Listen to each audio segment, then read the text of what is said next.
సుఖాసనంలో కూర్చున్న తర్వాత కాలు రెండు స్ట్రైట్గా పెట్టుకొని దండాసనానికి రావాలి. రెండు పాదాలు జతలో ఉంచుకొని తర్వాత ఒక కాలును ఫోల్డ్ చేయాలి, లెఫ్ట్ లెగ్ జతలో రైట్ లెగ్ని కూడా ఫోల్డ్ చేయాలి. రెండు పాదాలు వి షేప్లో ఉంటాయి, మధ్యలో కూర్చోవాలి. మోకాలు చివర్ల మధ్య ఒక 4 ఫింగర్స్ గ్యాప్ ఉంటుంది. ఈ విధంగా వజ్రాసనంలో కూర్చున్న తర్వాత రెండు చేతుల్ని వెనకాతలు పట్టుకోవాలి. ఎడమ చేత్తో కుడి చేయి యొక్క మణికట్టును పట్టుకోవాలి. ఈ విధంగా పట్టుకొని ముందుగా నిదానంగా శ్వాసను తీసుకోవాలి. ఇప్పుడు శ్వాసను విడిచిపెడుతూ ముందుకు వంగాలి.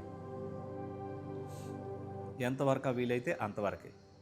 ఇలా వంగేటప్పుడు సీట్ని పైకి లేపకూడదు. ఎంతవరకు వీలైతే అంతవరకే వంగాలి. తర్వాత ఇప్పుడు నిదానంగా పైకి లేవాలి. మరలా శ్వాసను తీసుకోవాలి. ఇప్పుడు పూర్తిగా శ్వాసను విడిచిపెడుతూ ముందుకు వంగాలి.